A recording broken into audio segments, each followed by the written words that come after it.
अंकित sir, सबसे पहले तो ये बताइए कि बकल फैट होता क्या है।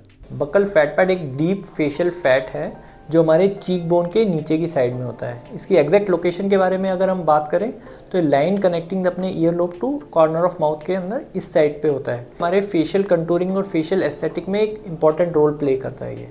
अंकित सर, ये बकल फैट या बकल फैट पैड रिमूव कर देने से किसी का फेस किस तरह से चेंज हो जाता है? जैसे कि हमने बात करी, बकल फैट पैड एक डीप फेशियल फैट है। इसको रिमूव करने से हमारे जो मिड फेस फुलनेस और लोअर फेस फुलनेस है वो ख़त्म होती है। एक रिफ्रेशिंग और एक स्लिम लुक आता है। हमारे चीक बोन्स प्रोमिनेंट होती है, हमारी लोअर जॉ लाइन एनहांस होती है और शार्प होती है। तो हम ये बकल फैट पैड रिमूवल उन पेशेंट्स के लिए बोलते हैं जिनके थोड़ा सा मिड फेस या लोअर फेस फुलनेस है, और इससे वो फुलनेस कम हो जाती है और हमारे फेशियल फीचर्स एनहांस या शार्प हो जाते हैं। सर, ये बकल फैट रिमूवल करते कैसे हैं? बकल फैट रिमूवल एक डे केयर सर्जरी है। मतलब हम इसमें पेशेंट को सेम डे या सेम सिटिंग में ही घर भेज देते हैं। बेसिकली हम बोल सकते हैं कि ये लंच टाइम प्रोसीजर है। ये लोकल एनेस्थीसिया में किया जाता है।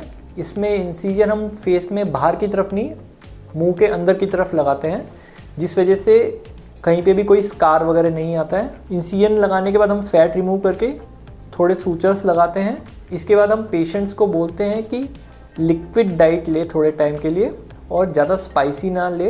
इसका रिकवरी टाइम बहुत फास्ट है। यूजुअली अराउंड 7 to 10 डेज़ में अपने रिजल्ट्स शो होने स्टार्ट हो जाते हैं। सर, बकल फैट रिमूवल का रिकवरी टाइम और पॉसिबल कॉम्प्लिकेशंस क्या क्या हो सकते हैं? बकल फैट पैड रिमूवल एक काफ़ी रिफ्रेशिंग सर्जरी है और इसमें पेशेंट्स काफ़ी जल्दी रिकवर होते हैं। अराउंड 7 to 10 डेज़ में इनका अपने जो अफेक्ट या अपना जो चेंज विजिबल होने में अराउंड 2 weeks to 3 weeks में हमें चेंज विजिबल होना स्टार्ट हो जाता है। पॉसिबल कॉम्प्लिकेशंस जो हो सकते हैं बकल फैट में कि कुछ स्वेलिंग आ सकती है, कुछ कलर चेंजेस आ सकते हैं। रेयर ऑफ रेयर केसेस में कंटूर चेंजेस भी होते हैं। कई बार नमनेस वगैरह भी होती है, पर they are usually minor complication. Sir, buccal fat removal की सर्जरी के बाद में हमें क्या क्या प्रिकॉशंस फॉलो करने होते हैं? बकल फैट पैड रिमूवल के बाद हम पेशेंट को ये बोलते हैं कि थोड़े टाइम तक, थोड़े दिन तक उन्हें लिक्विड डाइट ही लेनी होगी, क्योंकि सॉलिड में चबाने वगैरह में होता है तो वो स्ट्रेच हो सकते हैं। इसके अलावा उनको हम पेशेंट को एडवाइस करते हैं कि excessive physical activity, exercise, excessive jaw movements वगैरह को अवॉइड करना होता है थोड़े टाइम के बाद। उसके बाद हम ग्रेजुअली इनको सबको स्टार्ट कर सकते हैं। एज सच इसके अलावा कोई पेशेंट को अपने डेली वर्क वगैरह करने में किसी तरह की कोई मनाही नहीं होती है। सर, बकल फैट रिमूवल की कॉस्टिंग नियर अबाउट कितनी रहती होगी? 20,000 to 40,000 के अराउंड रहती है। इसके बीच में इट वेरी करती है, डिपेंड करता है पेशेंट की प्रोफाइल क्या है और साथ साथ कुछ कोमॉर्बिडिटी यानी कुछ और साथ में कोई और डिजीज़ है कि नहीं है। इस चीज़ पे सब डिपेंड करते हैं, मल्टीपल फैक्टर्स पे।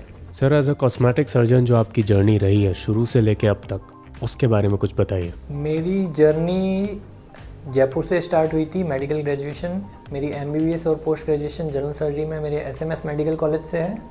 इसके बाद मेरी सुपर स्पेशलिटी डिग्री MCH वो सफदरजंग दिल्ली से है। उसके बाद मैं एम्स दिल्ली में SRship करी थी मैंने 1 year। उसके बाद मैं BLK मैक्स दिल्ली में around I was there for 2 years enhancing my skills. उसके बाद हम जयपुर में आके अभी स्टार्ट की है प्रैक्टिस। दोस्तों, बकल फैट रिमूवल जितनी जल्दी आपके फेस को इम्प्रूव कर सकता है, उतनी ही जल्दी आपके लुक को बिगाड़ भी सकता है, स्पॉइल भी कर सकता है। इसलिए ये सर्जरी करवाने से पहले अच्छे से रिसर्च करें और समझें कि क्या आपके फेस को इसकी ज़रूरत है भी या नहीं।